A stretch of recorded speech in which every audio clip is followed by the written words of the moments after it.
हाय दोस्तों, VFX pipeline channel में आप सभी का स्वागत है। हम लोग अनरियल इंजन को जान रहे हैं, उसके बारे में पढ़ रहे हैं और काफ़ी सारी चीज़ें सीख भी रहे हैं।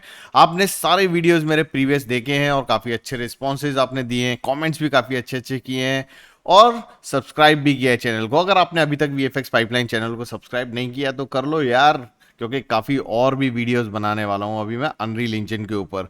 तो इस वीडियो में हम लोग जानेंगे मटेरियल्स के बारे में, और इस पूरे वीडियो को देखने के बाद में आपको मटेरियल्स, अनरील के अंदर मटेरियल्स की पूरी अंडरस्टैंडिंग हो जाएगी। बेसिक लेवल पे आप अच्छे से अपने मटेरियल्स को बना सकते हो, एडिट कर सकते हो और मटेरियल एडिटर को भी अच्छे से समझेंगे। सबसे पहले मैं काम करता हूँ, बिल्कुल स्क्रैच से शुरू करूंगा ताकि फुल समझ में आए, कोई कंफ्यूजन ना हो। एक गेम प्रोजेक्ट क्रिएट कर लेते हैं। नेक्स्ट करता हूं मैं, उसके बाद में एक ब्लैंक लेंगे। हाँ, ब्लैंक ले लेते हैं, कोई दिक्कत नहीं है। नेक्स्ट करेंगे और उसके बाद में स्टार्टर कंटेंट के साथ में मैं लेता हूं इसको, और this is my material.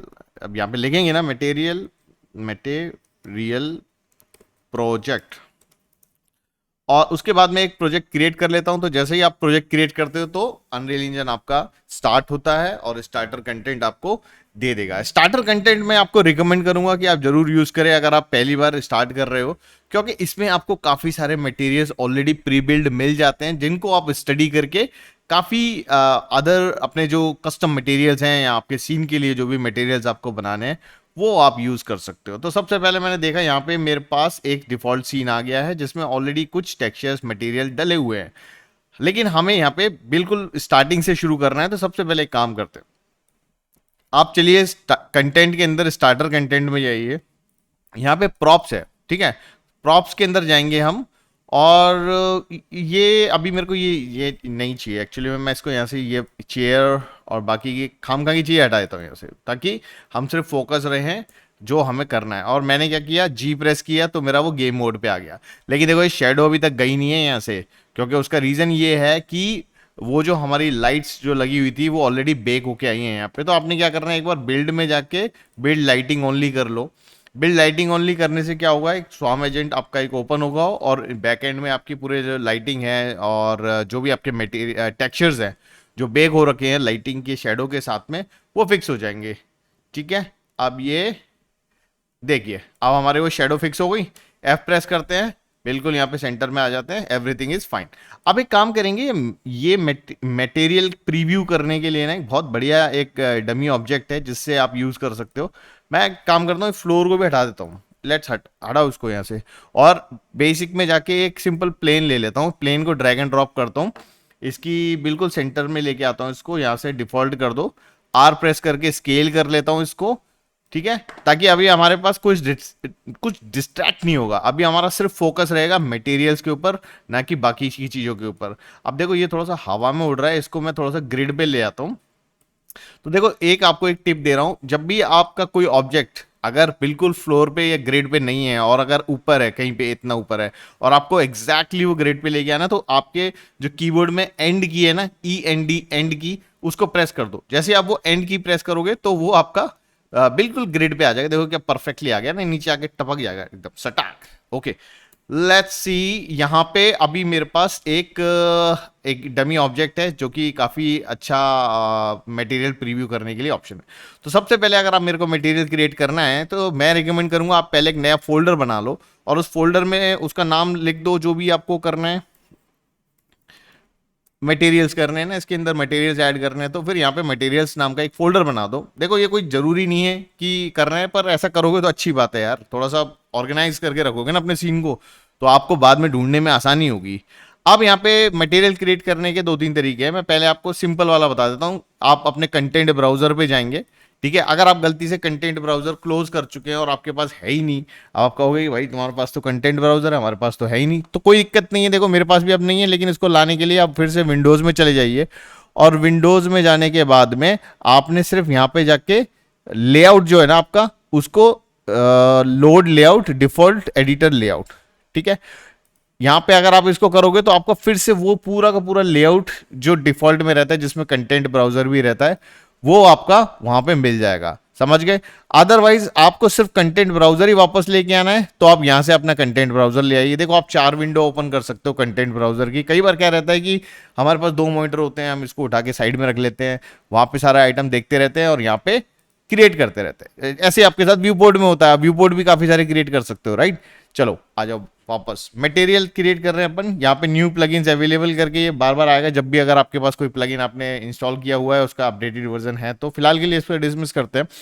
Right click करते हैं यहाँ पे क्रिएट मटेरियल, ठीक है। एक तरीका तो ये हो गया नंबर 1। अभी हम कुछ क्रिएट नहीं कर रहे, अभी हम सिर्फ देख रहे हैं कितने तरीके से हम लोग मटेरियल क्रिएट कर पाएंगे। एक तरीका तो ये है। दूसरा तरीका अगर आपका मैं बताऊं तो यहाँ पे गए मटेरियल्स एंड टेक्सचर्स, यहाँ पे आपके मटेरियल, ठीक है, दिख रहा है।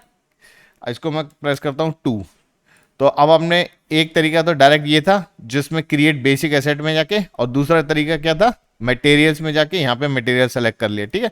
अब तीसरा तरीका क्या है, आपके पास जो भी ऑब्जेक्ट है उस ऑब्जेक्ट में आप सेलेक्ट करोगे, यहाँ पे सेलेक्ट करके उसके डिटेल पैनल में जाओगे, और डिटेल पैनल में जाओगे तो यहाँ पे उसके मटेरियल का टैब रहता है जहाँ पे उसके मटेरियल्स को ऐड किया जाता है। यहाँ पे आप देखोगे जब भी मटेरियल का जो कॉम्बो बॉक्स है या जो ड्रॉप डाउन मेन्यू आता है यहाँ पे अगर जाओगे तो यहाँ पे भी आपको एक ऑप्शन दिखता है ऊपर, क्रिएट न्यू एसेट मटेरियल या मटेरियल इंस्टेंस। तो आप यहाँ पे आके मटेरियल इंस्टेंस क्रिएट करेंगे। ये आपसे लोकेशन पूछ रहा है कि यहाँ पे कहाँ पे डालना है, तो ये बोल दो इसको भाई मटेरियल में ऐड कर दे इसको, और यहाँ पे जाके 3 प्रेस करेंगे, एंटर करेंगे।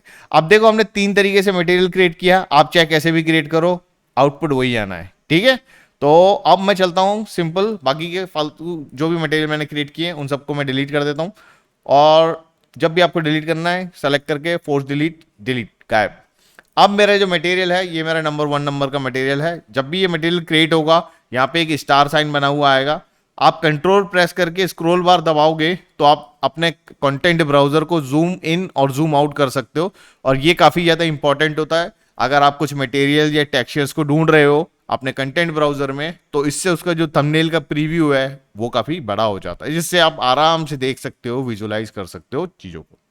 अगर आपके पास काफ़ी सारी चीज़ें हैं तो आप इसको स्मॉल प्रीव्यू भी कर सकते हो और लार्ज प्रीव्यू भी कर सकते हो। कंट्रोल प्रेस करके अपना जो मिडिल माउस बटन है उसको स्क्रॉल करोगे तो आप ये अचीव कर सकते हो। उसके बाद में आपने देखा यहाँ पे स्टार बना हुआ है, इसका रीज़न ये है क्योंकि जो भी आपने नया मटेरियल क्रिएट किया है वो आपके टेम्परेरी अभी आपके रैम में चल रहा है, अभी वो डिस्क में सेव नहीं हुआ है। अगर आपको वो सेव करना है तो यहाँ पे जाके सेव ऑल कर दो। अभी आपसे लोकेशन पूछेगा, आपने सेव सेलेक्टेड कर देना है, देखो वो स्टार चला गया। और अब जो आपका ये मटेरियल नंबर 1 है ये आपका ब्लूप्रिंट यू एसेट में सेव हो चुका है, ठीक है, आपकी डिस्क में। अब इसको मटेरियल को अभी फिलहाल तो कुछ है नहीं, अभी इसमें कुछ हमको ऐड करना है, तो कैसे करेंगे। सबसे पहले देखो व्यू पोर्ट में अगेन जी प्रेस कर देता हूं ताकि मैं गेम मोड पे रहूं और मेरे को सिर्फ काम की चीजें दिखाई दें, बाकी की चीजें मेरे को नहीं देखनी है अभी फिलहाल, ठीक है। अब मैं क्या करता हूं, यहां पे इस मटेरियल को सेलेक्ट करके इस पे ड्रैग एंड ड्रॉप कर दूंगा अपने ऑब्जेक्ट पे। जैसे ही मैंने अपने ऑब्जेक्ट पे इस पर ड्रैग एंड ड्रॉप किया तो आप इमीडिएटली क्या देख पा रहे हो, यहाँ पे बस चेकर्स दिख रहे हैं और कुछ नहीं है, जो कि अच्छी बात है। चेकर्स का मतलब ये है कि आपका मटेरियल असाइन हो चुका है और इसकी वो डिफॉल्ट प्रॉपर्टीज आ रही हैं। और चेकर आपको ये बताता है कि बॉस आपका जो यूवी है जिसमें आपका जो टाइलिंग होती है वो बराबर हो रखी है इसके अंदर, ठीक है। तो एक डिफॉल्ट प्रीव्यू के लिए अच्छी बात है। इसी को मैं फिलहाल के लिए सभी पे अप्लाई कर देता हूं, ठीक है। तो मेरा अभी इस टाइम जो पूरा पूरा जो मेरा ऑब्जेक्ट है इस पे मैंने इसको ड्रैग एंड ड्रॉप करके असाइन कर दिया। और आप इसके मटेरियल एलिमेंट्स में भी जाके देख सकते हो, अभी 1 और ये मटेरियल नंबर 1 असाइन हो चुका है। यहाँ पे 2 मटेरियल असाइन किए थे क्योंकि ऑब्जेक्ट 2 थे, हम उस पर अभी बाद में जाएंगे। फिलहाल के लिए मैं इस पे सॉरी, हाँ, अभी मैं इस पे रहता हूँ। अब मेरे को इसको मॉडिफाई करना है। आपको जो भी मटेरियल आपने ऐड किया है आपको उसको एडिट करना है, तो क्या करना है उसके लिए, जो भी मटेरियल आपको यहाँ पे कंटेंट ब्राउजर में दिख रहा है आप राइट क्लिक करिए, इस पे डबल क्लिक करिए, सॉरी डबल क्लिक करके आपको एक मटेरियल एडिटर ओपन हो जाएगा, ठीक है। एक बार क्लोज करके फिर से दिखा देता हूँ। आप या तो ऑब्जेक्ट सेलेक्ट करिए, अगर आपको नहीं पता ये सीन में कंटेंट ब्राउजर में कहाँ पे रखा हुआ है तो एक और एडवांस टिप दे रहा हूँ आपको। आप ऑब्जेक्ट को सेलेक्ट कर लीजिए, इस ऑब्जेक्ट के ऊपर यहाँ पे मटेरियल लगा हुआ है और आपको ये मटेरियल जाके देखना है कि किधर है। तो आप क्या कर सकते हो, यहाँ पे दिख रहा है ना, use selected asset from content browser, मतलब ये एसेट को सेलेक्ट करेगा। और ये जो ब्राउज बटन दिख रहा है ना, ब्राउज इन कंटेंट ब्राउजर, तो कंटेंट ब्राउजर के अंदर इसको ब्राउज करेगा, ठीक है। तो अब मैं पहले इसको ब्राउज कर लेता हूँ। जैसे ही क्लिक किया तो देखो इमीडिएटली मेरे पास मटेरियल में 1 आके यहाँ पे सेलेक्ट हो गया। अब इसको मैं डबल क्लिक करूंगा तो यहाँ पे मटेरियल एडिटर ओपन हो जाएगा और ये एक सेपरेट विंडो है। ये सेपरेट विंडो है जहाँ पे अब आपको मटेरियल्स क्रिएट करने की फुल आपके पास ये कैनवस आ गया आपके, जहाँ पे आप कुछ भी ड्रॉ करो अपने चॉइस का मटेरियल क्रिएट कर सकते हो। जब फर्स्ट टाइम आप इसको ओपन करोगे तो आप क्या देखोगे कि साइड में यहाँ पे आपको एक मिलेगा मस्त वाला व्यू पोर्ट, जिसके अंदर एक HDRI लगी हुई है ऑलरेडी सीन के अंदर, जो कि आपको एक अच्छा प्रीव्यू दिखाएगी आपके मटेरियल का। आप अपने मटेरियल को विजुलाइज करके देख सकते हो डिफरेंट डिफरेंट टाइप के शेप्स पे, जैसे कि यहाँ पे एक सिलेंडर आ गया, स्पीयर आ गया, और ये क्या है भाई, इसके बाद यहाँ पे आ गया आपका ये क्यूब आ गया, और एक आपका टीपॉड आया need to be mesh preview. पर आप ज़्यादातर हम लोग इसको स्पीयर पे देखेंगे, क्योंकि स्पीयर और मेरा जो करंट ऑब्जेक्ट है उसका बिल्कुल जो शेप जो है मिलता जुलता है। और आपके सीन में अगर आप किसी भी ऑब्जेक्ट को शेड करने वाले हो या मटेरियल डालने वाले हो, उसका आप डिफॉल्ट शेप देख लो कि जैसा आपको चाहिए, ठीक है ना। इसमें कोई ज़्यादा कॉम्प्लिकेटेड तो है नहीं। बाकी इसके अंदर व्यू पोर्ट में वही सारी चीज़ें आती है, top view, bottom, light, unlit, ये सब करके आप इसको अच्छे से चेक कर सकते हो डिटेल लाइटिंग में कैसे देखेगा। लेकिन आपको इस पर लिट मोड पे ही रहना है, ताकि आपको देखना है कि आपका मटेरियल लाइट्स के साथ कैसा इंटरेक्ट करने वाला है। और अगर आपको देखना है सिर्फ texture with normals without lighting, तो आप डिटेल लाइटिंग विद लाइटिंग, तो आप डिटेल लाइटिंग में जाइए। डिटेल लाइटिंग में आपको नॉर्मल्स टेक्सचर्स दिखाई देंगे, नॉर्मल्स एंड लाइटिंग दिखाई देगी इसके अंदर, ठीक है। और रिफ्लेक्शंस में सिर्फ आपको रिफ्लेक्शंस दिखाई देंगे। देखो ना कि कैसे क्रोम बॉल टाइप का इफेक्ट आ गया इसके ऊपर अभी, लेकिन यहाँ पे क्रोम बॉल टाइप का इफेक्ट आ रहा है, लेकिन यहाँ पे लिट मोड में तो ये बिल्कुल एकदम नील बटा सन्नाटा दिख रहा है, यहाँ पे बिल्कुल ब्लैक दिख रहा है। तो ये क्या है, एक्सप्लोर करेंगे अभी, इधर आएंगे जब पूरा पता चलेगा। लेकिन फिलहाल तो आप जो व्यू पोर्ट देख रहे हो, इसका छोटा सा मिनी व्यू पोर्ट कह सकते हो आप इसको, जो यहीं पे है। इसके लिए आपको बार बार यहाँ पे आके देखने की जरूरत नहीं। जब आप यहाँ पे सेटिस्फाई हो जाओ, इसको ऑटोमेटिकली यहाँ पे अप्लाई सेव करोगे तो वहां पे आपको इसका रिजल्ट दिख जाएगा। बहुत बढ़िया, ठीक है। अब इसके नीचे आप देखते हो आपको मिलते हैं डिटेल पैनल। अच्छा, बाकी देखो आप डिटेल पैनल सब इधर आते थे राइट हैंड साइड पे, इसका लेफ्ट में ही डाल दिया वहां पे, ठीक है। अब अच्छी बात है, डिटेल पैनल से मतलब है हमें तो यहाँ पे डिटेल पैनल में जाके आप कुछ भी, जो भी आप यहाँ पे ऑब्जेक्ट्स क्रिएट करोगे, यहाँ पे नोट्स क्रिएट करोगे, उन सब की प्रॉपर्टीज आप यहाँ पे चेंज कर सकते हो, ठीक है। एक तरीके से अगर आप माया से आए हो तो ये एट्रीब्यूट एडिटर है, ठीक है। पैरामीटर डिफॉल्ट हो गया और डिटेल हो गया, ठीक। ऊपर अगर कुछ काम के ऑप्शंस हैं तो वो है सेव एंड अप्लाई, ठीक है। बाकी की चीज़ें हम जैसे जैसे नोट्स क्रिएट करेंगे मैं आपको बताऊंगा। यहाँ पे आपको पैलेट्स मिलते हैं। पैलेट्स बेसिकली क्या होता है, जितने भी नोट्स आप यहाँ पे क्रिएट कर सकते हो उन सबकी लिस्ट है, इंडेक्स कह सकते हो आप उसको, ये इंडेक्स है। लेकिन यही पूरी की पूरी लिस्ट आपको मिल जाएगी अगर आप राइट क्लिक करोगे यहाँ पे, या फिर आप टैब प्रेस करोगे। आप टैब प्रेस कर लो, राइट क्लिक कर लो, या पैलेट में चले जाओ, बात एक ही है, ठीक है। चीज़ें आपको वही मिलेंगी। देखो यहाँ पे एटमॉस्फेयर, फॉग कलर, इसको आप ओपन करोगे, फॉग कलर, बस यहाँ पे आपको सारी चीज़ें दिखती हैं। आप इजीली सर्च कर सकते हो, सर्च तो यहाँ पे भी कर सकते हो, कोई दिक्कत नहीं है, पर यहाँ पे फिल्टर कर सकते हो जो आप इधर फिल्टर नहीं कर पाओगे, ठीक है। बहुत बढ़िया। अब चलो पहले आप शुरू करते हैं। सबसे पहले मैं आपको कुछ इंपॉर्टेंट नोड्स बता देता हूँ जो आपको काफ़ी ज़्यादा यूज में आएंगे। सबसे पहला जो नोड आपको यूज में आएगा वो आएगा 3, आपको जो है 3, कांस्टेंट 3। अब कांस्टेंट 3 क्या होते हैं, देखो इसमें कांस्टेंट्स होते हैं, कांस्टेंट 1, कांस्टेंट 2, कांस्टेंट 3। एक सेकंड का टाइम दो, मैं नहीं चाहता कि आप बिल्कुल कंफ्यूज हो जाओ कि ये क्या शुरू हो गया एकदम से, यहाँ पे 0 0 क्या दिखाई दे रहा है ये, ठीक है। मैं पहले इन तीनों को क्रिएट कर लिया, मैं फिर से क्रिएट करूंगा तुम्हारे सामने। देखिए कांस्टेंट इसके अंदर क्या होता है, कांस्टेंट अगर प्रोग्रामिंग फील्ड से नहीं हो तो इट्स जस्ट ए नंबर। एक कांस्टेंट मतलब एक वैल्यू आ रही है, एक नंबर आ रहा है, ठीक है। और उस नंबर की वैल्यू को यहाँ पे फर्स्ट में ये देखिए, जैसे कि इसमें दिया है वैल्यू, इसकी वैल्यू को आप बढ़ाओगे तो कई बार क्या रहता है, जैसे आपको कोई पैरामीटर है, जैसे आपकी स्पेकुलर वैल्यू है, आपकी स्पेकुलर वैल्यू आपको कितनी रखनी है, 0.1 रखनी है, 0.2 रखनी है। अगर आपको ये चीज़ यहाँ पे बतानी है तो आप कैसे बताओगे, तो इसको बताने के लिए यहाँ पे वो वैल्यू ऐड ऑन करने के लिए सबसे बेस्ट तरीका ये है कि आप एक कांस्टेंट 1 वेक्टर क्रिएट करो और यहाँ पे इसको स्पेकुलर में ऐड कर दो। जैसे स्पेकुलर में ऐड किया तो देखो इमीडिएटली क्या हुआ, पूरा ब्लैक हो गया, ठीक है। अभी मैं काम करता हूं, सॉरी, फिर से वापस आता हूं, मैं फिर से ये सब डिलीट करता हूं। आई डोंट वांट टू, मैं इसको जितना आसानी से ले सकता हूं ना, मैं उतना आसानी से इसको बताना चाहता हूं आपको। मैं फिर से सब डिलीट करता हूं, ठीक है। ओके, सो आपके पास यहाँ पे कुछ वैल्यूज हैं, और इस वैल्यूज यहाँ पे आपके पास ये बेस कलर है, मेटेलिक है, स्पेकुलर है, और यहाँ पे आपको इनके लिए कुछ वैल्यू डालनी है। मतलब ये 0.1 है या 0.2 है, कोई भी नंबर आपको ऐड करना है, और वो नंबर आपका सिंगल डिजिट नंबर है, ठीक है, यानी आपका इंटीजर भी हो सकता है, फ्लोट भी हो सकता है। तो आप कांस्टेंट 1 लीजिए, आप राइट क्लिक करके टाइप करिए कांस्टेंट, और यहां पे आता है आपका कांस्टेंट, ठीक है, आप क्लिक करिए तो देखो कांस्टेंट आ गया आपका 0। अब आपका कांस्टेंट 1 लाने का एक और शॉर्टकट भी है जो मैं आपको साथ के साथ बताता हुआ जा रहा हूं।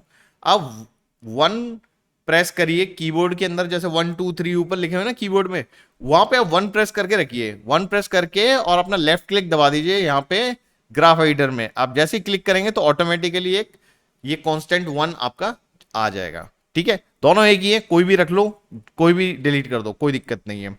आप चाहिए तो इसका यहां पे अब ये वैल्यू को आपको किसी भी आपको पैरामीटर के अंदर अगर ऐड करना है, जैसे इसकी रफनेस में या स्पेकुलर में, तो आप देखिए वो ग्रीन यस बना हुआ आ जाएगा, मतलब कि हाँ ये यहाँ पे इसको हम ऐड कर सकते हैं।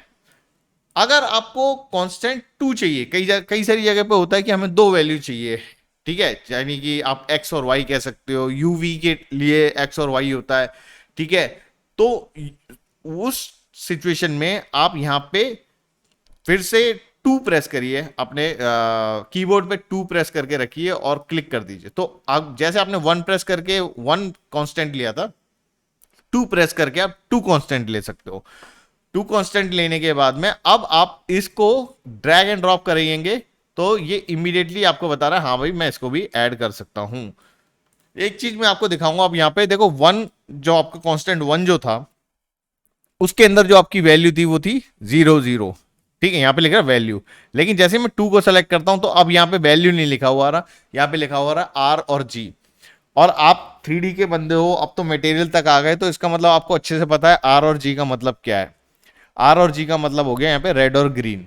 तो अगर अपन को ब्लू भी चाहिए, यानी आर जी बी पूरा चाहिए, तो आप तो स्मार्ट हो, आप तो समझ गए, अब आपको 3 प्रेस करके क्लिक करना है, और जैसे ही आप 3 प्रेस करके क्लिक करेंगे तो आप देखेंगे आपको मिल गया यहाँ पे आर जी बी। यानी आर जी बी मिल गए तो मतलब ब्रह्मा विष्णु महेश सब मिल गए, तो मतलब अब तो कलर पैलेट खुलेगा और कलर होंगे इसके अंदर, समझ गए। अब आई बात समझ में तुम्हारे। अब इसको क्या करना है आपने यहाँ पे, अब आपका जो कलर है इस कलर को आप किसी भी आपने बेस कलर में ऐड कर दीजिए, देखिए इमीडिएटली कलर आ गया। अब आ रही चीजें थोड़ी थोड़ी सिंपल हो रही हैं। देखो 1 को हम डालेंगे पैरामीटर में, 2 को जहां पे भी हमारी 2 की रिक्वायरमेंट है, और 3 आ गया हमारा कलर के। तो ज्यादातर केसेस में आपको 3 प्रेस करके क्लिक करना है ये, क्योंकि आपने कलर तो बनाना ही है ना। अब आप इसमें जाके देखिए अपना कलर, जो भी आपको कलर पसंद आ रहा है आप उस कलर को पिंक कलर बना दीजिए इसको, और देखिए ये हो गया आपका। और अब बाकी के पैरामीटर्स को अभी हम चेक करेंगे इन वैल्यूज के साथ में। तो सबसे पहले मैंने क्या किया, पिंक नहीं, इसको थोड़ा सा ब्लूइश कलर बनाते हैं, ये नहीं ग्रीन बनाते हैं हम लोग, VFX पाइपलाइन के कलर बनाएंगे इसको। ओके, ये बनाया मैंने ग्रीन। अब ये मेरा ग्रीन कलर का एक टेक्सचर बन गया इसका यहाँ पे, लेकिन ये थोड़ा सा ना अजीब सा लग रहा है कुछ, मेरे को उसको थोड़ा सा और एनहेंस करना है इसको।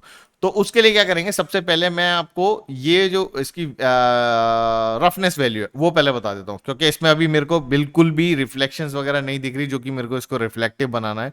मैं क्या करूँगा, इसकी रफनेस को यहाँ पे क्रिएट क्लिक करूंगा, और देखो रफनेस मैंने 0 कर दी, तो अब यहाँ पे मेरे पास आ गई मस्त रिफ्लेक्शन इस प्लास्टिक बॉल के ऊपर, ठीक है। ये थोड़ा सा ब्राइट हो रहा है, मैं थोड़ा सा इसको डार्क करना चाहूंगा। हाँ अब ठीक है, ठीक है। तो अब क्या हुआ, जहां से लाइट आ रही है वहां पे अब थोड़ा सा न्यूट्रल कलर लग रहा है ये अपना, ठीक है। अब क्या है, जैसे रफनेस में मैंने वैल्यू डाल दी 0, डबल मैं हटा देता हूं क्योंकि मेरे को अभी ज्यादा कोई यूज है नहीं। लेकिन कई बार क्या रहता है, आपको जो वैल्यू है ना वो 0 रंगी रखनी, आपको बढ़ानी है तो आप बढ़ा दीजिए इसको। जैसे जैसे आप इसको बढ़ाते जाओगे इमीडिएटली वो आपका कंपाइल होगा शेडर, और आपको मिलेगा बेटर रिजल्ट। अब आप इसको कम करोगे तो देखो आपकी जो रिफ्लेक्शन की जो शार्पनेस है वो वापस आ जाएगी, और आप इसको जैसे जैसे बढ़ाओगे तो वो एकदम ग्लॉसी वाला फील देना शुरू कर देगा आपको, ठीक है। इस वैल्यू को अगर आपको कंट्रोल करना है तो आप मल्टीप्लाई भी यूज कर सकते हो, वो अभी अपन यूज करेंगे कलर के अंदर। सपोज करो कि मेरे पास एक ये कलर है और मेरे पास एक और कलर ले लेता हूं मैं, ठीक है। मैं ले लेता हूं, फिर से 3 प्रेस करता हूं, क्लिक करता हूं, और ये इसको ये ग्रीन हो गया और इसको करता हूं मैं रेड। ये मेरा रेड कलर हो गया, ठीक है। और रेड और ग्रीन, अब ये दोनों कलर्स को मेरे को मल्टीप्लाई करके लेके जाना है ताकि एक ऐसी वैल्यू क्रिएट हो जाकि मैं कंट्रोल कर सकूं जिसको, ठीक है। तो अब मैंने क्या करना है, एक मल्टीप्लाई नोड लगाने के लिए एम प्रेस करूंगा और क्लिक करूंगा। जैसे एम प्रेस करके आप क्लिक करोगे तो आपको मल्टीप्लाई नोड मिल जाएगा। अगर एस प्रेस करके क्लिक करोगे, अरे यार, एस प्रेस करके क्लिक करो तो आपको नोड, ओके लेट मी, तो आपको पैरामीटर मिल गया। सॉरी, ए प्रेस करके क्लिक करोगे तो आपको ऐड मिल जाएगा, ठीक है। डी प्रेस करके क्लिक करोगे तो आपको डिवाइड मिल जाएगा। तो ये सारे शॉर्टकट हैं जिनको आप यूज कर सकते हो। जब अभी फिलहाल के लिए हमको मल्टीप्लाई चाहिए तो मैं मल्टीप्लाई में ए में एक ऐड करूंगा और बी में रेड को ऐड करूंगा और इसका जो आउटपुट है इसको ऐड करूंगा बेस कलर में। तो अभी मैंने इन दो ए और बी को मल्टीप्लाई करके यहां पे लेके गया, लेकिन अभी किसकी वैल्यू कितनी आनी है ये मैंने अभी डिसाइड नहीं किया। तो अभी हम क्या करेंगे, फिलहाल के लिए एक और सिंगल मतलब कांस्टेंट वेक्टर लेंगे, एक सिंगल कांस्टेंट वेक्टर। अब एक मल्टीप्लाई नोड में यहां पे लगाऊंगा एक और, सो एम प्रेस करके क्लिक करूंगा और मल्टीप्लाई नोड में ए की वैल्यू दूंगा और एक वैल्यू दूंगा इसकी बी की यहां पे, ठीक है। तो अब जो मेरा बी रेड का कितना कलर आगे बढ़ना चाहिए ये मेरा ये मल्टीप्लाई नोड डिसाइड करेगा, ना कि रेड डायरेक्टली यहां पे मल्टीप्लाई हो जाएगा। तो अब इस हिसाब से अगर अपन देखें तो अभी हमारे को ग्रीन कलर जाएगा सीन के अंदर और यहां पे ये फिलहाल हो गया 0। इसको स्लाइटली मैं बढ़ाऊंगा, ठीक है, और वी कैन इंक्रीज। अब देखिए जैसे जैसे मैं इसको इंक्रीज कर रहा हूं वो रेड वाला फील वापस आ रहा है इसका, और जैसे इस वैल्यू को मैं मल्टीप्लाई को डिक्रीज करूंगा तो ये मेरा फिर से नहीं आएगा। अभी मेरे को सेम मल्टीप्लीकेशन वाला जो जो फंक्शन है, जो मेरा ये नोड है, इसको मैं यहां से एक और एम प्रेस करके क्लिक करूंगा और ये ए, देखो ये टेक्सचर अभी कुछ भी बनना हो वो आप उस पर अभी ज़्यादा ध्यान मत देना, लेकिन अभी आप कॉन्सेप्ट को समझो। कॉन्सेप्ट समझना बहुत ज़रूरी है क्योंकि अभी हमको भी पता है कि यार ये क्या हम शेडर बना रहे हैं, कोई फाइनल शेडर थोड़ी ना है, लेकिन मेन मुद्दा ये है कि ये नोड्स बन कैसे रहे हैं और कनेक्ट कैसे हो रहे हैं और इनकी वैल्यू क्या है। अब मैं यहाँ पे जाके इसको कर दूँ 10 तो मेरा, और या फिर इसको और ज़्यादा वैल्यू बढ़ानी पड़ेगी मल्टीप्लिकेशन की, तो कि मेरे को ग्रीन वाला फील चाहिए ना वापस। और ये मेरा 0 करेंगे, will increase little bit, red आया, समझ रहे हो। तो आप इसके अकॉर्डिंग चीज़ों को ऐड और मल्टीप्लाई कर सकते हो जब भी आपको कोई टेक्सचर बनाना होगा तब, ठीक है। फिलहाल के लिए मैं एक काम करता हूं, ये सारे के सारे नोड्स को हटाता हूं यहां से। अब आता हूं वापस से अपने नोड पे, इसको सेलेक्ट करता हूं और बेस कलर में ऐड कर देता हूं। बेस कलर में ऐड करने के बाद में हम फिर से वहीं पे आ गए। सेम चीज ऐसी है, वन प्रेस करके मैं यहाँ पे क्लिक करता हूँ। अगर आप मेटेलिक को अगर ऑफ कर देंगे तो आपकी मेटेलिक वैल्यू चली जाएगी और आप इसको इंक्रीज एंड डिक्रीज करके फिर से वो मेटेलिक जो फील है उसको वापस लेके आ सकते हो। Same thing goes to specular. अब स्पेकुलर क्या है उसको समझने के लिए सबसे पहले मैं ऑल्ट प्रेस करके, अगर आपको कोई भी ये जो आपका वायर है एग्जीक्यूशन वायर, इनको आप डिलीट कर सकते हो।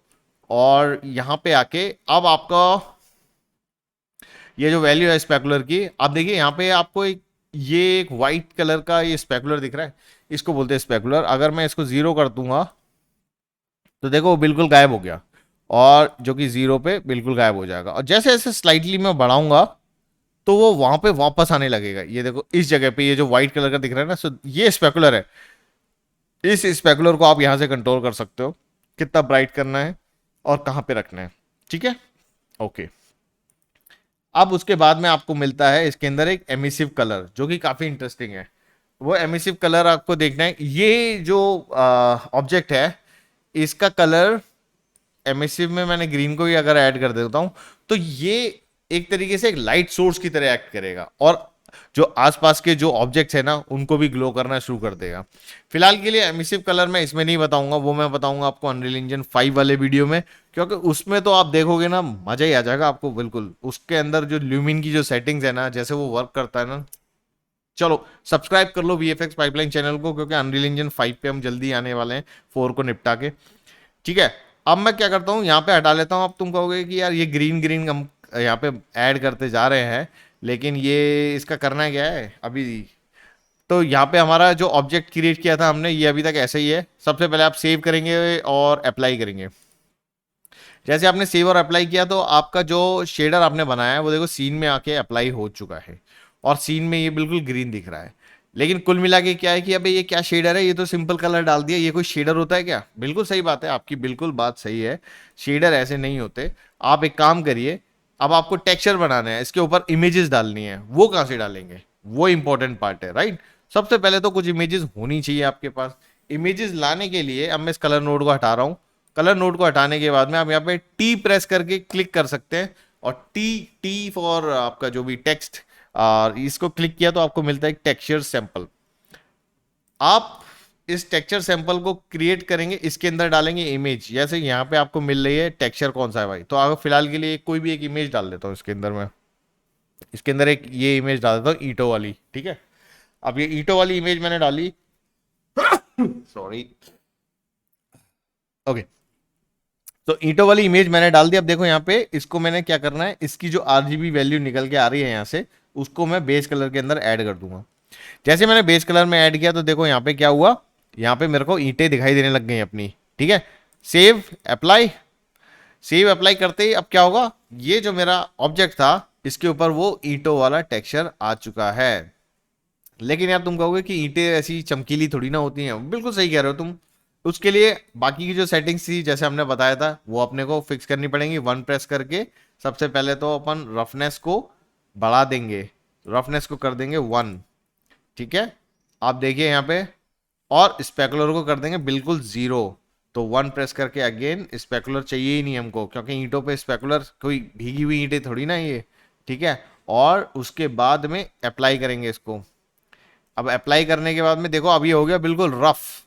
लेकिन रफ तो हो गया, लेकिन एक चीज इसके अंदर मिसिंग है, वो है इसकी छोटी छोटी डेप्थ, जो डिटेल होती है ना, वो डेप्थ कहाँ से आएगी? वो आएगी आपकी नॉर्मल से, क्योंकि नॉर्मल मैप लगाते हैं ना, वो नॉर्मल्स लाएंगे इसके नॉर्मल्स में, उसके बाद में ये आपको और बेटर फील देगा। तो आपने क्या करना है, इसको आपने फिर से टी प्रेस कर लो और क्लिक कर दो, टेक्सचर सैंपल आ गया। आप चाहिए तो इसको यहां से भी खोज के लेके आ सकते हो, यहां पे डाल दो सैंपल, ठीक है। पूरा लिख दो, भले ही टेक्सचर सैंपल मिल जाएगा आपको कहीं ना कहीं, यहाँ पे बहुत सारे सैंपल आ जाएंगे ना इसके। टेक्सचर सैंपल ये दिख गया आपको, टेक्सचर सैंपल पर टी प्रेस करके क्लिक करना ज्यादा इजी है ना, तो वो सही है। अब आप इसको सेलेक्ट करो, सेलेक्ट करने के बाद में यहाँ पे हमारा जो एसेट था, इस एसेट का नाम क्या था? Brick clay new D, brick clay new D. तो न्यू डी, और ये आ गया आपका एन। तो एन मतलब नॉर्मल मैप, और डी मतलब डिफ्यूज मैप, समझ गए? बहुत समझदार हो आप लोग। अब आपने क्या करना है, इसको आरजीबी की वैल्यूज को पकड़ो और डाल दो इसके नॉर्मल्स के अंदर। जैसे आपने नॉर्मल्स में डाला तो देखो यहाँ पे थोड़ा सा आपको फेक डेप्थ क्रिएट होना शुरू हो गया है। अप्लाई करेंगे, सेव करेंगे, और नीचे आके देखेंगे, आप दिख रहा है आपको यहाँ पे थोड़ा सा ईंटें बाहर की तरफ आनी शुरू हो चुकी हैं। अब आपका टेक्सचर थोड़ा सा लग रहा है कि हाँ यार कुछ शेडर वेडर किया है हमने, ठीक है ना। अब देखो इसके अंदर आपने देखो दो तीन चीजें और देखनी है, क्योंकि अभी आपको फिलहाल मैं, ये तो आपको एक ऑब्जेक्ट था, एक बॉक्स ले लेता हूं मैं यहाँ पे, ठीक है। एक यहाँ पे बेसिक में जाके क्यूब ले लेता हूँ, इस क्यूब को यहाँ पे पकड़ता हूँ, यहाँ पे रखता हूँ, और इधर आने के बाद में इसको थोड़ा स्केल कर लेता हूँ,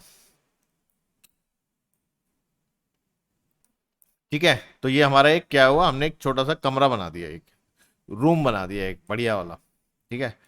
तो इस रूम के ऊपर अब मेरे को ये टेक्सचर लगाना है। अब मैं चाहता हूं कि यार ये टेक्सचर मेरा जो बना हुआ है ये तो मेरा इस ऑब्जेक्ट के लिए है, और इसमें ये बना रहे, फिलहाल के लिए मेरे को अभी इसको छेड़ना नहीं है, पर मेरे को इस वॉल के लिए भी बनाना है। तो मैं क्या करूंगा, इसको राइट क्लिक करूंगा, इस वाले मटेरियल को सेलेक्ट करके कंटेंट ब्राउजर में राइट क्लिक करके, और यहां पे जाके मेरे पास ऑप्शन आता है डुप्लीकेट। आपने डुप्लीकेट करना है, तो ये 1 का 2 हो गया। अभी क्या है ना, इनको थोड़ा सा नाम दे देते हैं, तो F2 प्रेस करके आप इसको रीनेम कर सकते हो, और this is my object material. और ये वाला जो है इसको भी सेलेक्ट करके दूसरा मटेरियल जो अभी हमने डुप्लीकेट किया है, इसको F2 प्रेस करके इसको बोलूंगा मेरा वॉल मटेरियल, ठीक है। ये सब होने के बाद में देन विल सेव ऑल, एक बार सेव ऑल कर दो ताकि आपका जो भी सीन है, जो भी शेडर्स आप क्रिएट कर रहे हो, मटेरियल्स क्रिएट कर रहे हो, वो प्रॉपर सेव हो जाए। अब वॉल मटेरियल मेरा, अब नया मटेरियल मैंने जो क्रिएट किया है इसको ड्रैग एंड ड्रॉप कर दूंगा। अब आप देखिए ये वॉल के ऊपर इमीडिएटली आ गया। पर एक चीज आप बोलोगे कि यार वो तो ठीक है, लेकिन ये वॉल मतलब इतनी बड़ी बड़ी ईंटें नहीं होती, हम नहीं खेल रहे, ये तो बहुत ज्यादा बड़ी है, इनको इनको छोटा करो ना, इनकी टाइलिंग वाइलिंग कैसे होती है ये बताओ। तो मैं बताता हूँ, आप डबल क्लिक करिए इस मटेरियल को, जब आप ओपन करेंगे यहाँ पे आपको मिलता है ना टेक्सचर सैंपल, तो यहाँ पे आपको मिलता है यू एंड वी। और यू वी जब आपको मिलता है तो यहाँ पे आपने टैब प्रेस करके और आपको डालना है कोऑर्डिनेट,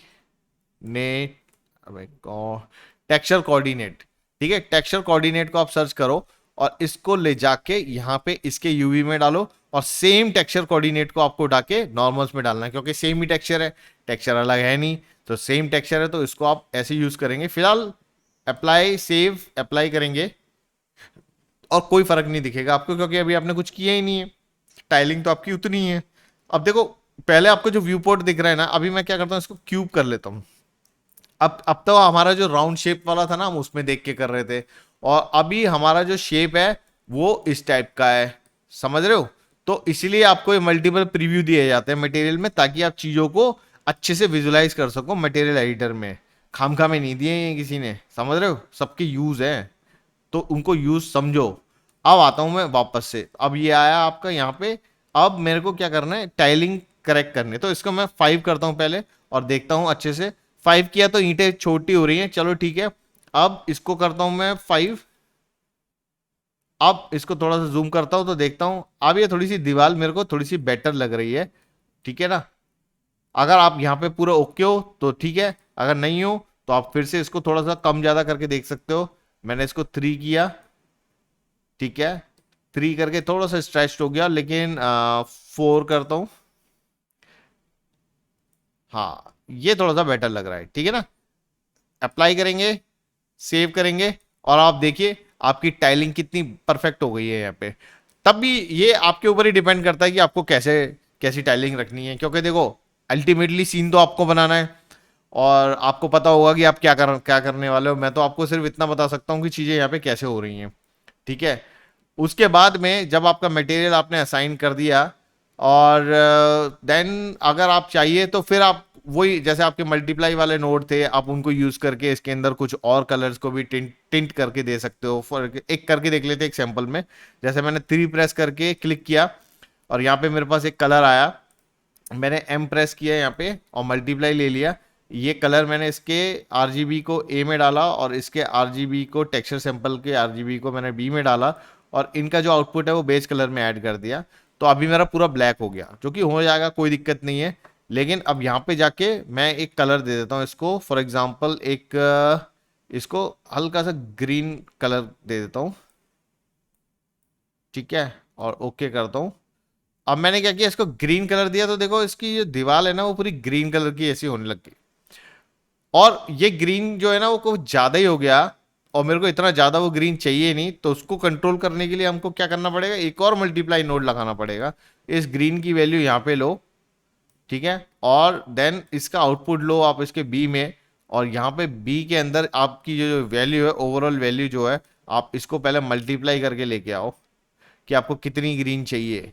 आपने इसको बोल दिया कि भाई मेरे को चाहिए 0.5, समझ गए।